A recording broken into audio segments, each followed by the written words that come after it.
Moments later, he throws something at the clerk. The clerk grabs a pole from behind him and swings it at the man in self-defense, not realizing that this split-second reaction will be his last. The man immediately takes out a silver gun and shoots, and as if this isn't enough, he fires more rounds. Then he picks up his bottle of iced tea and casually walks out. Welcome to this episode. On this episode, we want to take a look at a serial killer where cops makes an horrifying discovery in his apartment. He killed somebody in the gas station and as well killed his pregnant wife with a baby boy with a decomposing body in his apartment, living with a dead body. You will learn something from this video, so watch. I'll be right back. Yeah, man. This one right here might be one for the books. Books, as in famous. Why? You said why? Yeah. The story for the books. You know what I'm saying? People would read it. Yeah. It all started on a sleepy winter afternoon in Maryland that turned into a waking nightmare. Montgomery County 911, what's the address of the emergency? The Shell station on the corner of Lockwood and New Hampshire Avenue. They just got robbed and somebody got shot. I don't know if somebody got shot, but I heard gunshots. The cops rush to the scene, but they're too late.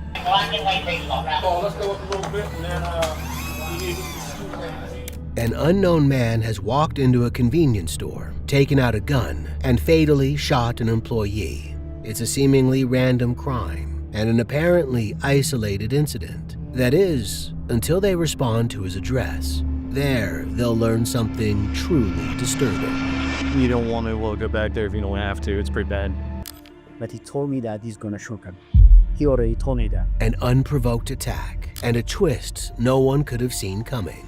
Here on the Decoder, with never-before-seen footage that could be disturbing, let's dive into the story of Tory Moore.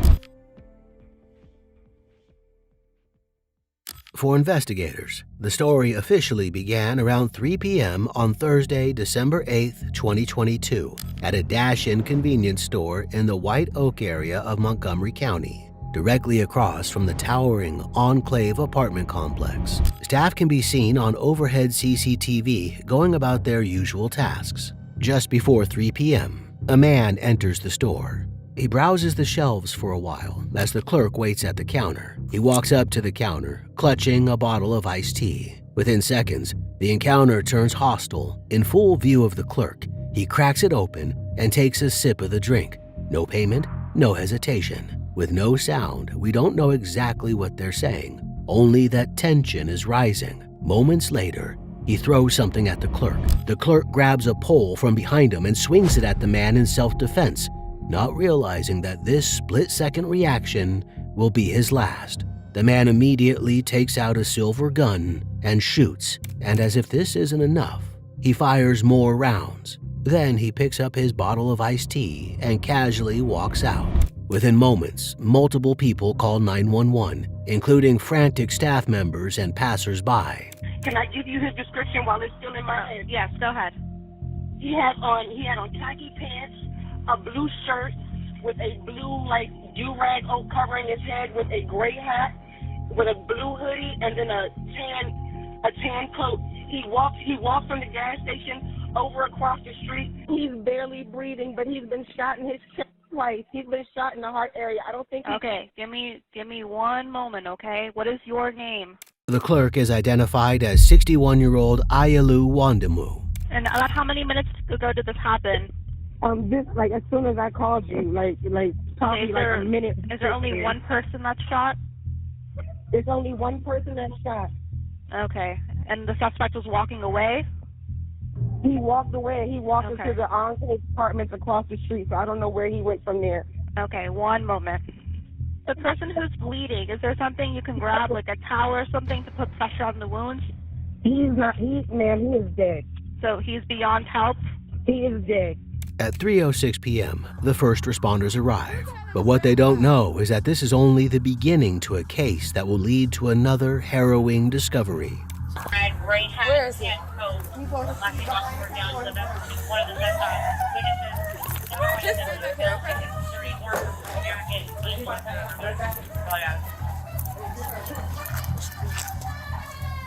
They try to save Ayalu, but the caller was right. He's beyond help. The cops spread out around the store, talking to the staff and searching for evidence. What is the worker's name? One is Makrit. The one that was shot. Is Ayala. Can you spell it? A-Y. Sorry, one more time. 01. All the employees are in a state of shock. Did you guys see anything? There's a video right there. Yeah. We called so many times for this guy. Cops, they don't catch him. They do so many stupid stuff and people guy be like this. But the store manager wants to make something clear. He's been fearing that something like this would happen for a while. If you saw anything that could be helpful to us to try to catch the guy, I don't know. Do you remember seeing much, or you do? This guy comes every day. Okay. So During the day? yeah, so what he does is he stay outside in front of, and he asks people's money. Okay. When they don't give it to him, he just, he's kind of a little bit aggressive most of the time. Yeah. And I don't know, last week maybe, it's a Wednesday, Yes. or I'll say Thursday, or Wednesday, one of the day. Okay. He was here, and he was doing like too much outside and inside. So Okay. I told this guy to leave. Correct. He don't want to leave. Huh? So he didn't want to leave. Okay. So I called the cop, and they came. But when they arrived, he already left. Okay. But he told me that he's gonna shoot me. He already told me that. He did? So, yeah, he told me that he's gonna shoot me. Okay. I'm gonna kill you. I'm gonna get you outside. That's what he told me. Okay. And he knows my car because he always stand outside. When I Correct. come in the morning when I park, Yeah. he knows me. But, Okay. so he just, we did trespass this guy before. You Like, did? Yeah, we did. Okay. And but he keeps coming. According to the manager, this man has been hanging around the store for a while. The last time he was here, Wednesday, December 1st, he had made threats. They've called the police on him before. The store has had some trouble lately with 3 separate trespassing incidents on file, but nobody ever anticipated for things to escalate this far. This unidentified man's name is among the 3 trespassing notices in the manager's office. We think this might be the guy. So, yeah, he's not sure. He has like 2 trespass notices. The other one is for Sean Henderson. And then the owner or the manager gave me this one. Right now, we're doing everything. We have more officers coming in from other districts to try to find them. We have the helicopter up right now, okay? Yeah, I understand that. The problem is like we called so many times. We were asking, This. for protection because this place is a business place, and a lot of times a lot of stealing happens. We called 100 times the cops, but they always come late because they have so many issues too. Yes. But last week when I called, they're supposed to call him because he don't drive. He walks. Okay. He walks those there, so Okay. we Yes. can easily get him. And still, I don't think he went far away. Maybe Okay. most of the time he stays in Silver Spring downtown. Even when I'm driving, I look him so many times. So this guy, he don't drive, he just walks. While it's a promising lead, the unit now has to dig through all 3 profiles to pinpoint their suspect. Time is slipping away, and they know they have to move fast. They enlist the store manager's help in an attempt to identify the suspect quickly. How many times would you say you've seen him? Every day. Every day you see him? Because every day he stay outside and he asks people for money. So there's a lot of footage for him staying outside. Have you ever seen him wearing the clothes he was wearing today? Yes. Yes. Same clothes? What about a week ago? Was he wearing the same clothes or different clothes? Do you remember? I would say it's kind of the same, I would say. Okay.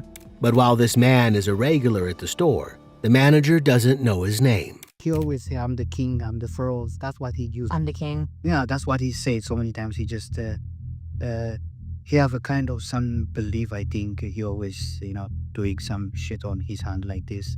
Because I live Silver Spring, so I see him in downtown. Although Ayalu was struck by multiple rounds, the autopsy later confirmed that it was the bullet that severed his spine that ultimately ended his life, an incident that has now rattled the entire local community. since I was at this gas station earlier this morning. I go to this gas station almost every single other day. So, you never know when violence is going to strike, and, you hope it's not you, but you also hope no one else gets hurt. Investigators know that they have an armed suspect on the loose and must act fast.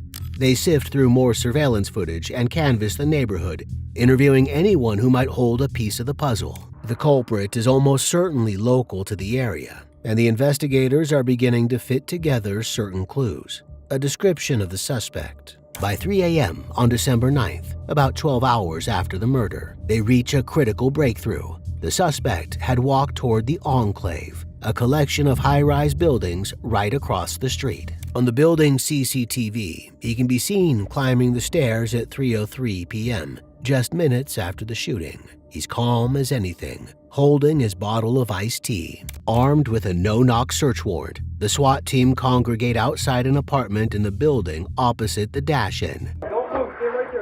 What they don't know is that there's far more waiting inside than just the killer. The cops find Tori inside, sleeping on a bare mattress near the kitchen.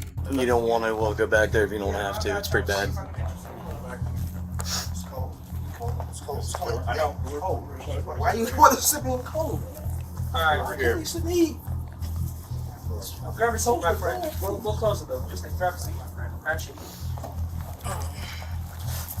Copy. We're gonna try and get you some clothes and get you out of here, okay? The place is messy and uncared for, but there's a strange, oppressive smell that sends a shiver down their spines. Mike, you think a female? Yeah, it's a female. Wonder if that was mom. Inside Tori's apartment is a dead body that has reached an advanced stage of decay, making it nearly unrecognizable. Could this be mom? FYI, I'm hot, obviously, but could this be mom? Yeah. I don't know. No one else was supposed to be in this apartment. Did anyone search him? I have not. To my knowledge, he has not been searched. If we just want to check the They pockets. searched me. I know, we get it. We do it like 5 times, brother. It's just procedure. Put it right back in your pocket, okay? Then they start to move out. Oh, hold up. My phone? I need to text my mother and send her some messages. Where do you think it is, sir? Huh? The phone? I think it was. I saw it plugged. Okay, we'll make sure it makes it. Yeah, they'll bring it. Maybe that's not mom. Tori's simple statement shatters the entire theory the unit has been working with. I really thought that was mom. I was shocked when he's like, can I text mom? I mean, I guess. I figured it was his mom. Wow. The leasing office said no one else was supposed to be in there. It was just. I mean, did you see her? Would you two agree? I think it looks like a woman. I believe so. Yeah. If this woman isn't his mother, then who is she? What investigators don't yet know is that they're not dealing with just one victim found inside Tori's apartment, but 2. A second search of the apartment the next morning uncovers even more disturbing evidence. If we were talking about maybe those shell casings that have been moved, you want me to empty out these garbage bags? I don't think we ever did. Is a rat in there? Oh yeah, there's mice through here. Just so you guys know. So yes, that is true. Apart from Tori clearly not taking care of his space, investigators determine that he's been living with a dead body for a month or more. They also find multiple weapons in the place, including some spent shell casings and a sword. On December 11th, 2 days after the shooting at the store, a detective sits to interrogate Tori. Hi, sir. How are you, sir? How you doing in here? I don't really know how to explain it, you know? Like, I feel like I'm having deja vu, man. Like, I'll be honest with you, I'm trying to figure out if I'm in the exact same cell I was in last time. Are you by yourself? Yeah. I'm like, yo, it's kind of crazy. The irony is, like, I'm like, you know, for some reason, I feel like I'm in the exact same cell from last time. This one right here might be one for the books. As in, famous. Why? You said why? Yeah. So I've been planning on writing a book. Honestly, you know, I just didn't quite get how it was. Well, I actually started on one, yeah. and I think it's in my notes. But I plan on writing all different types of books. But personally, this right here, I feel like this is definitely, you know what I'm saying, a story for the book. You know what I'm saying? People would read it. They haven't started digging into his crimes yet, but he doesn't seem to feel much remorse. It reminds me of the story, I don't know, it's Al Pacino and Raffinello, right? Right. He tries to explain away his presence at the gas station. The only reason why I stopped was because I was trying to think, do I want to get me a tea or not? This dude, these Ethiopian dudes. He makes out like the staff at the dash-in have a problem with him, a typical defense used to pin the blame on the victim. The cops play along. There's way more to this story. What? You know, so you've killed. I didn't just go in there and right, but at the end of the day, right. But at the end of the day, like a homicide is basically, you know, killing another person. Like when a police officer shoots somebody, right? It's a homicide. It's ruled a homicide. Right. But every homicide may have an excuse behind it. Like an officer said, "Oh, dude pulled out a gun on me. Dude pulled out a knife on me." Stuff like that. So you can't just be like, "All right, well, they killed him, so I guess, you know, it is what it is." So behind every one of those cases is way more of a story than this. It's all a balancing act. They know Tori killed the clerk in the convenience store, but they don't know why, and they don't yet know how the dead woman fits in. However, they have identified her as 26-year-old Denise Middleton, who was 8.5 months pregnant with Tori's child at the time of her death. It was a boy, and she had planned to name him Ezekiel. Tori tells investigators that Denise was his girlfriend, and that he discovered her in that state when he came home one day. I'm sure it doesn't surprise you. Denise was shot multiple times. Sad. This is one of the saddest cases I've had in Irish. I'm sad for like so many people involved in this case, including you. It sounds like you had mental illness, she had mental illness, there's a lot going on, and then we have like a tragedy on all kinds of fronts. She was shot 7 times, at least 4 times in the back. The investigators questioned Tori about their relationship. So just to go from the beginning, yeah. She was staying at 619 University Boulevard East. Yeah. And of course it's like, I don't know, a house where, you know, a female stay and they each have a room that they have medication things. Yeah. You know what I'm saying? So I've been invited over, I've been to her house, but you know, of course she snuck me in and stuff like that, because I guess I'm not supposed to, you know what I'm saying? Yeah. So it was like one of the things, like, I saw how they was treating her, you know? And being that, you know, I've been through homelessness with her, she the one that led me to proper state. Tori and Denise had both been through homelessness and social assistance programs. But Tori thought that Denise was being exploited by the program she was in. They taking all your money, for sure. You know what I'm saying? Like pretty much, like you can have your own place. Yeah. And be rent free and still get your money. But instead, these people are taking your money for a room and giving you medicine that you probably don't need. You know what I'm saying? You feel me? So I'm like, yo, niece, like, yo, like, for real, like, you know what I'm saying? Not on top of that, they was trying to illegally evict her. They told her she had to leave in 10 days, and you know, so she kind of had to go in there. Right, she didn't have no way to go, but at the same time, like, she didn't have to leave that place, but she didn't know that. You know what I'm saying? I'm just letting her know, like, they can't. That's illegal. That's illegal. Yeah, they gotta go through they gotta go through the courts to do that. You know what I'm saying? But in the meantime, you can stay at my house. He invited her to stay with him while she got back on her feet. They'd already had a tumultuous relationship, getting together and then separating multiple times. But it was different this time. She was pregnant with his child. You know when somebody keep calling you that they want to be with you?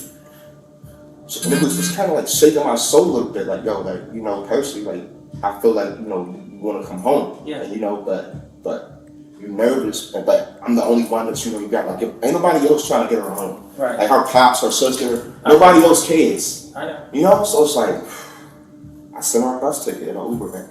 So you send her Uber or a bus or whatever, she comes from Virginia back to Maryland. To Maryland. And then you're there for probably, a few months? Or? Yeah, we were staying together for months. And she came back. You know what I'm saying? Like, she always come back. And that's what, I guess that's what get you. Like, you say that you don't want to be here or you don't want me, but you always end up coming back. In an effort to please her, in October, Tori took her to New York to see her mom, who lived in Brooklyn. But again, they spent the whole time arguing. I walked to the 7-Eleven, she's staring at me with some other dude. Okay. You know what I'm saying? I'm like, fuck, I don't know. What, you know what I'm saying? So you come back October 8th, Yeah. and that's when the whole story that you told me the other day happened. When you guys are coming, she's complaining about something, you not using the bathroom, or somebody using the bathroom, and then you have like a little thing downstairs where she gets pushed down. And No, I said we was coming from somewhere, and she had she wanted to use the bathroom, and I'm like, oh, we probably up the street from the house. You know what I'm saying? Like the bathroom in your house. Right, yeah. So I'm like, why? You know, she wanted to argue, but I stopped anyway. The autopsy of Denise's body revealed that she had been dead for 2 months when she was found. This puts her date of death around October 8th or 9th. Around then, the couple got into a physical altercation. Y'all push her and stuff like that. I'm not boxing her. I push her. Push that shit. Right, and she fell all the way to the ground. Like, she's slicing it. Like, I didn't push her that hard. You see how much bigger she is than me? Right. But I didn't push you that hard. Right. You know what I'm saying? So you slice her. So it's like, now I'm trying to help you up. You know? Like, come on, get up, stop playing. You know what I'm saying? So and it's just like you're just trying to make me look like I'm in the bag now. Again, Tory uses his usual excuse of blaming the victim and taking no ownership in admitting that he was the one who pushed her to the ground while she was 8.5 months pregnant. So then I get in the house and we still like fighting and wrestling or whatever, you know what I'm saying? And I end up throwing up again. You know, that was on the side where she was at, but she was still living. You know what I'm saying? Right. We were still like going through it there. You know what I'm saying? When I left her, she was still living. The last image we have of Denise is from October 9th from the CCTV of the elevator in their building. The couple gets in the elevator together.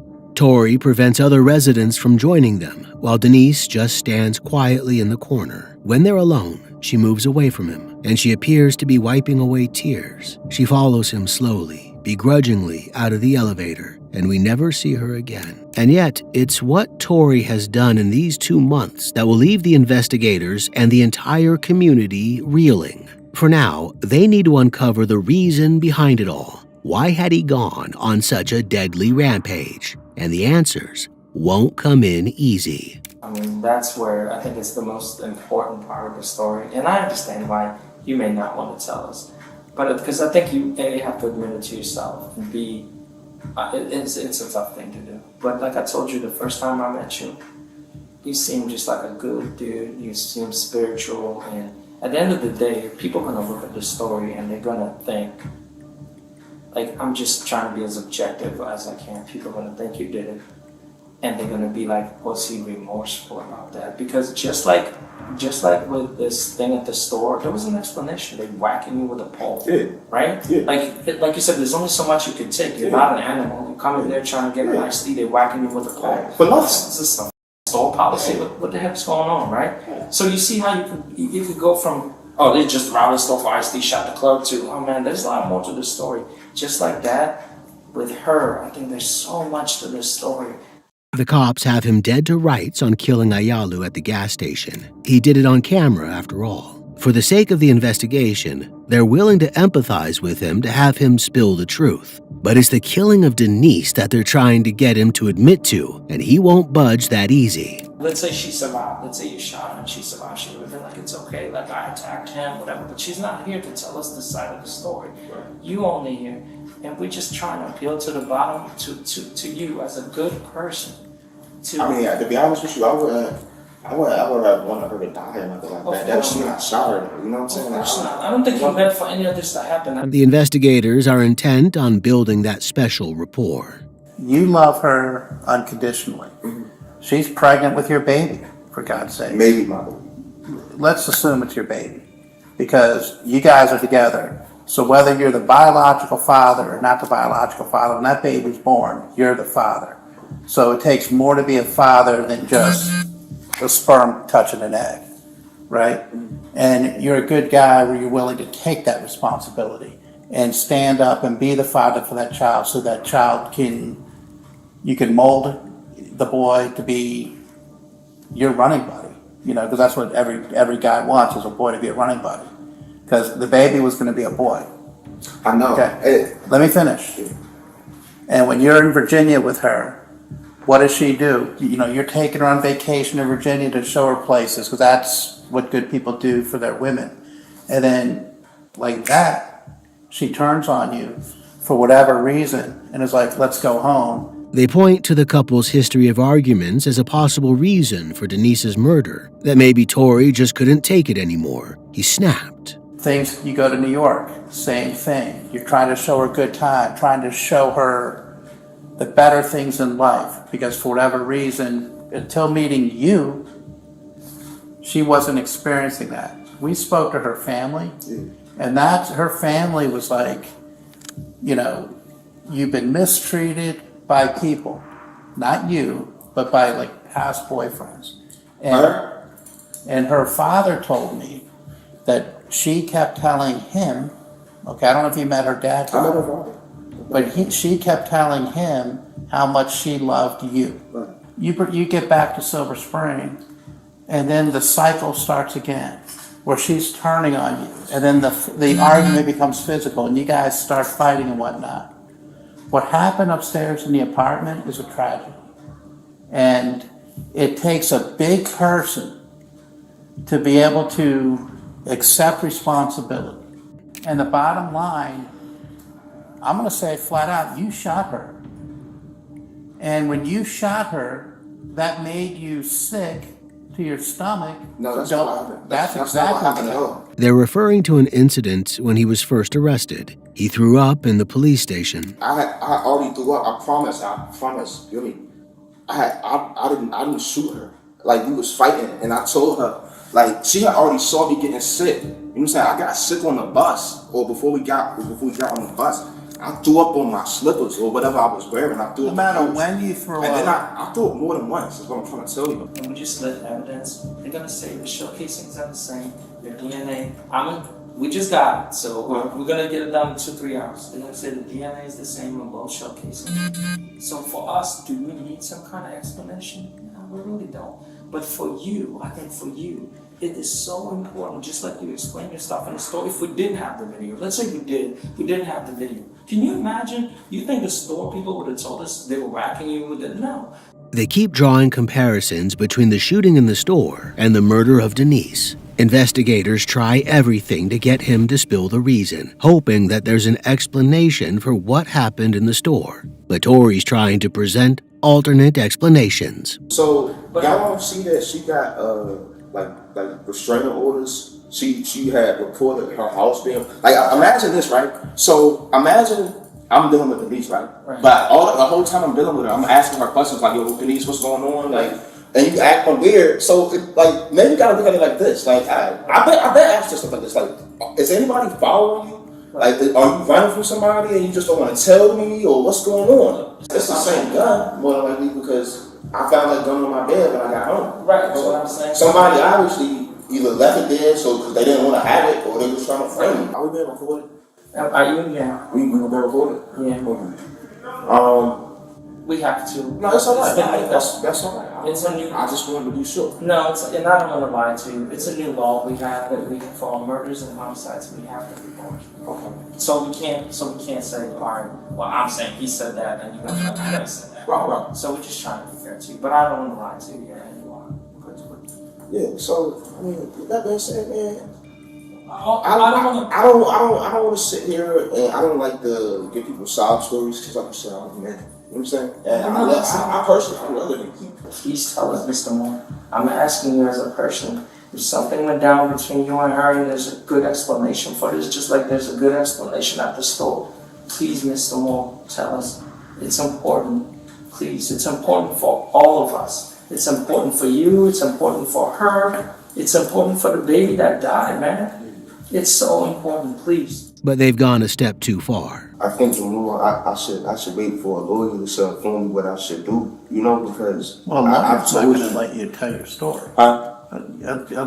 This is your opportunity to tell the story, because I'm telling you, you're going to talk to a lawyer, and the lawyer's going to say, "Mr. Moore, don't you dare talk to the cops." And I'm being honest with you. It sounds like you're asking for a lawyer, but the bottom line is, a lawyer's not going to let you tell your story. And when you go to trial, you're going to sit at a table, and 9 out of 10 times, you're not going to tell your story there. And so your story is going to be some wacky story about you leaving, getting a joint, and coming back, and there's a gun on your bed. You and I know that's bullshit. Okay? Why is that bullshit? Because it's bullshit. No, I'm being real with you. And you don't call the police? That's bullshit. And you didn't call the police because you did it, and you were waiting in your apartment because you were like, shit, somebody's going to call the police. That's not why. I didn't call the police. I didn't call the police was because I'm not supposed to leave anybody in my house when I'm gone. As a state, you know what I'm saying, as a rules to my program. Nobody's supposed to be in my home. So that's while I'm late. So I automatically knew that was wrong. So I'm like, yo, like the reason why I didn't call the police wasn't because I did it. It was because I didn't know what to do at this point. Like it's a dead body. You didn't know what to do because you had shot her. He continues to deny killing Denise, but he does go into more detail on the gas station attack. I just happened like, do I want to get the antique before I leave the store? And the manager said something to me about you can't be in the store that long or something. I'm like, yo, dude, I ain't even been in that long. You know what I'm saying? So then I approached him, I'm like, what are you talking about? You know what I'm saying? And he want to get all rah-rah with me. I'm thinking like, yo, dude, like, why are you? Then he like, I'm like, so he throws something, I thought you probably him.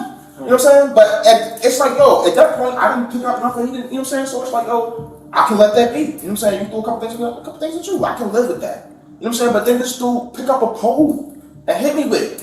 Torrey admits that he can get violent with the right provocation, and the investigators draw this back to Denise. I believe you. She's much, much bigger than you are. And just because you're a guy and she's a female, she's probably much, much stronger. You know, with somebody who's heavier that can throw a punch, the force of that punch, just basic physics, is much heavier. And that's what I mean. You did not go there to be like, you know, I'm going to kill her. No. But when she attacked you, I don't think you had a choice. Is this off the record? Can we go off the record? We can do off the record. Remember the sword found in his apartment? So, while me and Denise was fighting, right, I picked up a sword. You feel me? Because she had the stick. You understand? Okay. But I knew I didn't want to stab her with that. You feel me? I knew she was pregnant. I didn't want to, you know what I'm saying? I didn't want to stab her with the sword. All right? So I threw it. Sword down. And she picked it up. All right? Okay? Before that particularly occurred, she by happened to slip up and say, one of us going down here tonight. You understand what I'm saying? Mm-hmm. Now it's not just fists involved in their fight, but blades. That the part I didn't tell you. You understand? So did you shoot her?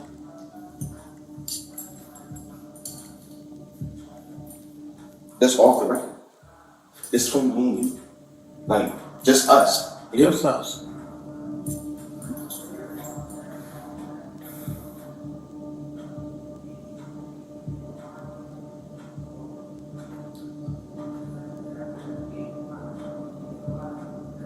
It's off the record.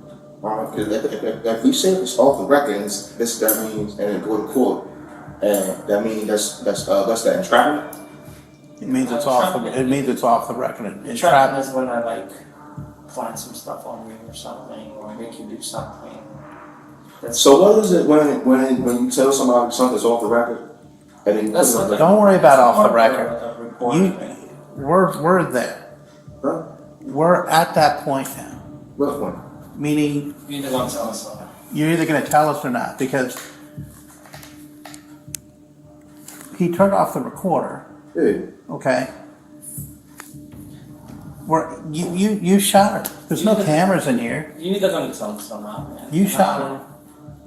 If you're going to tell us, just tell us the rest of the story, man. Torrey has just opened the door, admitting that he hasn't told the cops everything for fear of the consequences. Do you give up the sword she hands over this, or did she try to stab you with it? Or did she actually stab you? Do you have any marks on you? But that's why you had to shoot her, because she had the sword. Is that what you're telling us without telling us? What ended up happening was when I got on the bed, I don't think she hit me, and I don't think I hit her. But it was like one of them things, like we was, you know, it's like yeah, she probably want to hit me, and I just really want to relieve her of these fucking weapons. You know what I'm saying? Like, Like, no. How many times did you shoot her? Huh? How many times did you shoot her? Did I say I shot her? Yeah. I did. Or did I just say? He thinks that his physical confirmation, rather than saying it out loud, gives him plausible deniability, but the cops don't see it that way. She said one of us gonna die in here tonight. That's what You know what I'm saying? That's what she said. That's why. One of us gonna die in here tonight. And I think at that point, it's like, you know, like, you scared my whole life. You just rescued me. You know what I'm saying? You just, you just let me know that you don't mind killing me. It's not an outright confession, but it's close enough. Did I help y'all out for some type of way? You know? Well, yeah, I mean, I gave y'all, I did, the best I could without pretty much like telling on me. we just want So maybe, the truth, right? Did I do that for y'all? That's all we want. Did I do that for you? Huh? Did I do that for you? I hope so. They take him back to his cell, and they prepare to put him on trial. 31-year-old Tory Moore appeared in court for the first time since his arrest. He was originally charged with murdering a gas station clerk. The victim in the case was a 61-year-old store clerk who was shot multiple times during an assault that occurred inside of that convenience store. He's now facing 2 additional charges after a young woman's body was found decomposing in his Silver Spring apartment. An examination of his phone records reveals that following that fateful evening of October 9th, he moved around the D.C. area, making damning Google searches, such as how long before a body starts to stink and how to move dead body without being seen. He also searched how to plead insanity. Then he took a bus to North Carolina and then all the way to California, but he couldn't run from what he'd done forever. Tory returned to Silver Spring a month later. Denise was still lying in his bedroom, lifeless. He still didn't do anything about it. He lived with her in his apartment for 25 more days before the afternoon of December 8th, when he walked into that convenience store. During the proceedings, his lawyers argue that he's not competent to stand trial, saying he has schizophrenia and that he was out of touch with reality. But he does stand trial, not for 2 murders, but for 3. His and Denise's unborn baby Ezekiel, at 8.5 months old, was viable at the time of the shooting. This makes it murder. In May 2024, Ayalu Wandimu's family gets justice. A jury has found him guilty of murdering a gas station clerk. And in November, he's convicted of the murder of Denise and her baby. It's the first conviction of the murder of an unborn child in Montgomery County. In just the last hour, Tory Moore was sentenced. Tory did not speak in his defense at his trials, nor did he speak at his sentencing hearings. His victims' families will be forever without an explanation, including this relative of Denise. And rest in peace, Denise, Ezekiel. We got your back. You're gonna be missed. Did you want to hear anything today? Did I what? From Mr. Moore, did you want to hear something from him today? Well, a good explanation would have been good, yeah. I would have liked to hear him why. Tory will not be eligible for parole until he is 90 years old. If you or someone you know is experiencing abuse, the U.S. National Domestic Violence Hotline is available 24/7, 365. 1-800-799-SAFE, 7233, or thehotline.org. What do you think about this horrifying story? Let us know your thoughts in the comments below.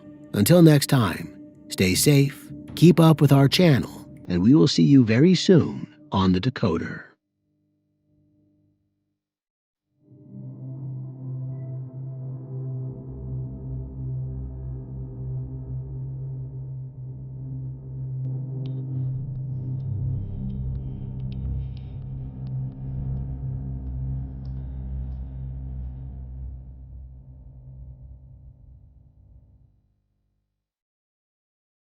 Okay, welcome back. That's why I always advise you, don't do drugs. Don't ever do drugs. When you get angry, try to control your anger. No matter what the situation is, try to control your anger, because your anger can lead you to something very bad. Can lead you to do something very difficult that can send you to life imprisonment. So he killed the guy in the gas station and in the store, and also shot his wife, 8 months pregnant with a baby boy. 2 life. That's so sad. And he was still living in that same apartment where the decomposing body of his wife is so bad. I always advise you, seek Jesus, and you'll be fine. I promise you. Thank you for watching. Comment, subscribe, share. God bless.